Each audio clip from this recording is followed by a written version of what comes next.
Radhe Radhe everyone, आप सभी का हमारे इस चैनल पर बहुत बहुत स्वागत है। तो आज की इस वीडियो में मैं आपको तुलसी विवाह की विधि बताने वाली हूँ और तुलसी विवाह की सभी रस्में मैं आपको स्टेप बाय स्टेप इस वीडियो में बताऊंगी। तो वीडियो को अंत तक जरूर देखिएगा। तो देखिए, कार्तिक मास की जो देवउठनी एकादशी आती है, जिस दिन श्री हरि 4 महीने की योग निद्रा के बाद जागते हैं, उस दिन से लेकर पूर्णिमा तक यानी कार्तिक मास की पूर्णिमा तक तुलसी विवाह किया जाता है।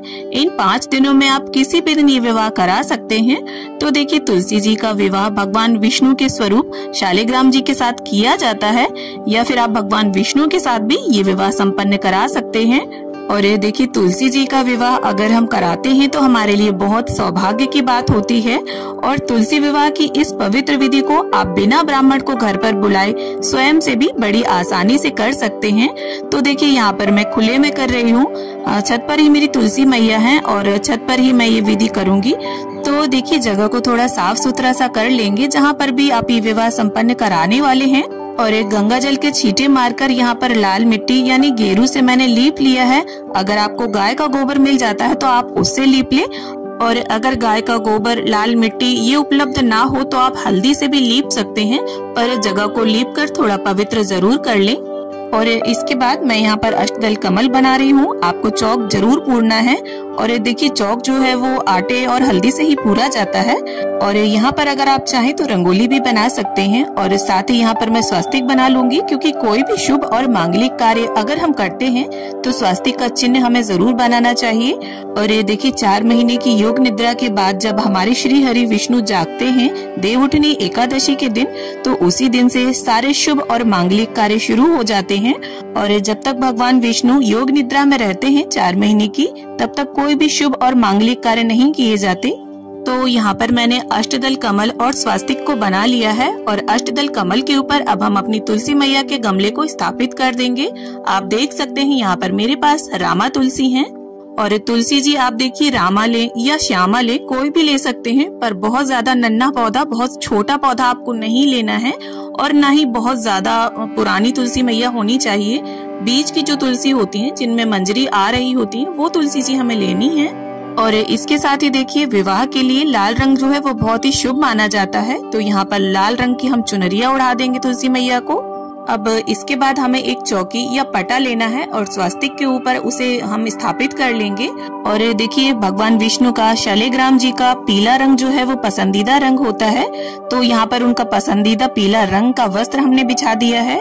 और इसके बाद फूलों का आसन देते हुए प्रथम पूज्य गणपति जी की हम स्थापना कर लेंगे, उन्हें विराजमान कर लेंगे। अब देखिए, तिल का या गेहूं का आसन देते हुए हम कलश को स्थापित करेंगे, क्योंकि विवाह जैसी विधि को संपन्न करने के लिए सभी देवी देवताओं की उपस्थिति अनिवार्य होती है। तो यहाँ पर पीतल का कलश ले लिया है मैंने, स्वास्तिक बना लिया है, उस पर कंठ पर मोली बांध ली है, पंच पल्लव लगाकर पूर्ण पात्र गेहूं से भरा रख लिया है। कलश के अंदर गंगा जल, सिक्का, सुपारी, हल्दी की गांठ, थोड़े तिल डाल लें आप। और मैंने यहाँ पर दीप कलश स्थापित किया है। अगर आप चाहें तो श्रीफल रखकर श्री कलश की भी स्थापना कर सकते हैं। अब इसके साथ ही दीपक को प्रज्वलित करके फूलों का आसन देते हुए, भगवान विष्णु का फोटो है मेरे पास, तो मैं उन्हें विराजमान कर लूंगी। और इसके साथ ही देखिए, शालिग्राम जी को भी हम यहीं तुलसी जी के गमले में स्थापित कर लेंगे, फूलों का आसन या तिलों का आसन देते हुए। अब इसके साथ ही यहाँ पर अगर आप चाहें तो गन्नों का या फूलों का मंडप भी बना सकते हैं। अब इसके बाद हमें सीधे हाथ में थोड़े से तिल और फूल लेकर ऐसा संकल्प करना है कि हे प्रभु श्री हरि नारायण महारानी तुलसा, हम आपका विवाह संपन्न करवाने जा रहे हैं। सभी देवी देवताओं से, गणपति जी से ऐसा अनुग्रह है कि निर्विघ्न इस विवाह को संपन्न करवाने में हमारी सहायता करें। और इसके बाद गंगा जल और फूल की सहायता से प्रथम पूज्य गणपति जी को हम छींटा दे देंगे स्नान की भावना से, और वस्त्र की भावना से मोली अर्पित कर देंगे, जनेऊ समर्पित कर देंगे हल्दी लगाकर। अब इसके बाद गणपति जी का चंदन, रोली, तिल, पुष्प समर्पित करते हुए पूजन कर लेंगे। तो यहाँ पर मैंने गुड़हल का पुष्प अर्पित किया है। आपको जो भी पुष्प मिल जाए आप वो अर्पित करें। अब इसके साथ ही श्री हरि को, शालिग्राम जी को गंगा जल और फूल की सहायता से स्नान की भावना से हमने छींटा दे दिया है। और वस्त्र समर्पित कर दिया है। तो यहाँ पर पीले रंग का वस्त्र अर्पित किया है मैंने। और इसके बाद जनेऊ समर्पित कर देंगे, तो हल्दी लगाकर आप जनेऊ समर्पित करें। अब देखिए, विवाह की जो पहली रस्म होती है वो हल्दी की होती है। तो यहाँ पर आटे में कच्चे दूध और हल्दी को मिक्स करके हमें श्री हरि को इसे समर्पित करना है। तो इस प्रकार से श्री हरि के हाथों में और उनके पैरों में 5-5 बार इसे हम अर्पित करेंगे। और अगर आप चाहें तो कच्चे दूध में सिर्फ हल्दी को घोलकर भी प्रयोग कर सकते हैं। अब इसके बाद उसी हल्दी को हमें तुलसा माता को समर्पित करना है। तो इस प्रकार से उनकी शाखाओं में, पत्तियों में हम इसे 5 बार अर्पित कर देंगे। अब विवाह की जो दूसरी रस्म होती है वो मेहंदी की होती है। तो हमें एक नई मेहंदी की कीप लेनी है और इस प्रकार से श्री हरि के हाथों में और पैरों में हम मेहंदी लगा देंगे। आप चाहें तो जो पैकेट वाली मेहंदी होती है उसे घोलकर भी प्रयोग कर सकते हैं। और इसके बाद यही मेहंदी हम तुलसा मैया को समर्पित करेंगे 5 या 7 बार। और इसके साथ ही जो हमने तुलसी मैया के गमले में शालिग्राम जी स्थापित किए हैं उनका भी चंदन, रोली, तिल, वस्त्र की भावना से कलावा समर्पित करते हुए पूजन कर लेंगे। अब इसके बाद देखिए, वरमाला से पहले हमें तुलसी मैया को और श्री हरि को इत्र जरूर अर्पित करना है, क्योंकि इत्र जो है वो भगवान विष्णु को अति प्रिय है। और इसके साथ ही कलश स्थापना के माध्यम से हमने सभी देवी देवताओं का आवाहन किया है, तो कलश का भी पूजन हमें जरूर करना है। और इसके साथ ही श्री हरि को और फोटो में जितने भी देवी देवता विराजमान है सभी को हम तिलक कर लेंगे। अब इसके साथ ही देखिए, हमारे यहाँ कन्या को हरी चूड़ियां पहनाई जाती हैं। अगर आपके यहाँ काली या पीली चूड़ियां पहनाई जाती हो तो आप तुलसी मैया को वो पहना दें। अब देखिए, हल्दी और मेहंदी की रस्म के बाद वरमाला की रस्म को संपन्न कराना होता है। तो यहाँ पर मैंने 2 फूलों की माला ले ली है। अगर आपके पास ज्यादा फूल ना हो तो आप थोड़े थोड़े फूल लगाकर भी ये माला बना सकते हैं। और सबसे पहले तुलसी मैया से छुवाकर इसे हम श्री हरि को पहनाएंगे और फिर श्री हरि से छुवाकर इसे तुलसी मैया को पहनाएंगे। अब इसके साथ ही कलश देव को भी हम पुष्प अर्पित कर देंगे।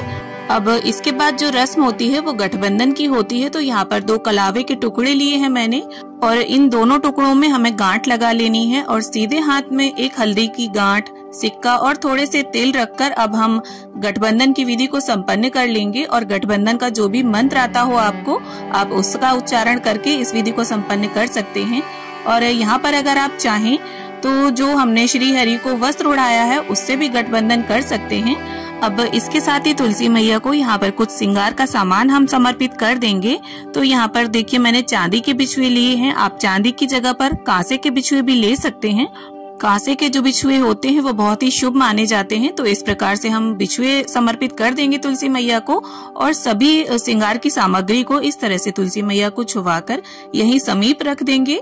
अब इसके बाद हमें फेरों की विधि संपन्न करानी है।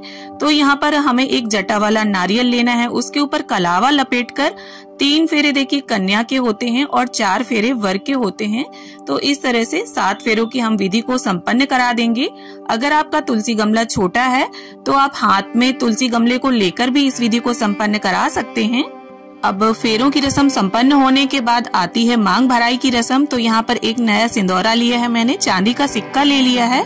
आप नॉर्मल 1 रुपए का सिक्का भी ले सकते हैं और इस तरह से सिक्के में सिंदूर रखकर श्री हरि के सीधे हाथ यानी राइट हैंड से छुवाकर हम तुलसी मैया को इसे 5 बार लगा देंगे, 5 बार उन्हें समर्पित कर देंगे। और देखिए, इस सिक्के को हमें दान कर देना चाहिए। तो यहीं समीप ही हम इसे रख देंगे श्री हरि के। अब मांग भराई की रस्म संपन्न होने के बाद हमें मंगल सूत्र पहनाने की रस्म को संपन्न करना है। तो श्री हरि के हाथों से छुवाते हुए इसे हम तुलसी मैया को पहना देंगे। अब इसके साथ ही यहाँ पर गणपति जी को ऋतु फल में यहाँ पर हमने अमरूद का भोग रखा है। और इसके साथ ही जो भी मिष्ठान मेवे हो आपके घर पर, या देखिए देवउठनी एकादशी पर सिंघाड़ा, अमरूद, आंवला, गन्ना, शकरकंद, मूली, इनका भोग विशेष रूप से लगाया जाता है। तो इन सभी का भोग आप समर्पित करें। और जिस तरह से देखिए विवाह में पकवान बनते हैं, वैसे ही आप बिना प्याज लहसुन का शुद्ध सात्विक पकवान बनाकर भी भोग अर्पित कर सकते हैं। और जो भी भोग आप समर्पित करेंगे, सभी भोग में आपको तुलसी का पत्ता जरूर डालना है, क्योंकि बिना तुलसी दल के भगवान श्री हरि भोग को स्वीकार नहीं करते हैं। अब इसके साथ ही आपसे जो भी वस्त्र बन पड़े, यहाँ पर मैंने साड़ी, पैंट शर्ट का जोड़ा, मिठाई का एक डब्बा, एक पीतल की कटोरी लेकर उस पर दक्षिणा रख ली है और टॉफियों से उसे भर लिया है, क्योंकि कोई भी जो बर्तन हम देते हैं दान में तो उसे खाली दान नहीं किया जाता। देखिए, दान जो है वो आप इससे अधिक भी कर सकते हैं या कम में अगर करना चाहते हैं तो एक अंगोछा, उस पर ब्लाउज पीस रखकर, फल और दक्षिणा रखकर भी आप दान कर सकते हैं। अब इसके साथ ही गणपति जी की, श्री हरि की, माता तुलसी की, विवाह में उपस्थित सभी देवी देवताओं की प्रेम पूर्वक हम आरती उतार लेंगे। अब इसके साथ ही यहाँ पर 5, 7, 9, 11 जितना आपका सामर्थ्य हो उतनी आप फेरी लगा लें। यहाँ पर मैं टॉफी से फेरी लगा रही हूँ। आप किसी भी ड्राई फ्रूट से, इलायची दाने से, मिश्री से भी इन फेरियों को लगा सकते हैं, लेकिन पूजा करने के अंत में आप फेरियां जरूर लगा लें। और देखिए, आरती करने से पहले हाथ में पुष्प या तिल लेकर हम तुलसी विवाह की कहानी को भी पढ़ या सुन जरूर लेंगे। तो देखिए, कार्तिक का जो पूरा महीना है वो तुलसी पूजा के लिए बहुत विशेष होता है। तो अगर आप ज्यादा कुछ ना कर सके तो डेली एक दीपक तुलसी जी के समीप जरूर दान करें। और एकादशी के दिन को छोड़कर अगर आप इस विवाह को संपन्न कराते हैं तो आप चावल का प्रयोग कर सकते हैं।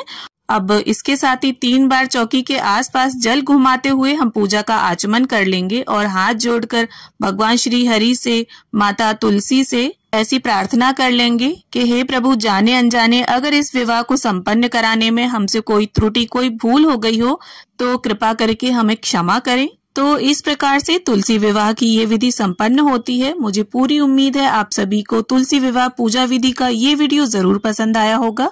वीडियो अगर थोड़ा भी अच्छा लगा हो, थोड़ा भी पसंद आया हो तो प्लीज वीडियो को लाइक करें और मेरे साथ जुड़े रहने के लिए चैनल को सब्सक्राइब कर लें।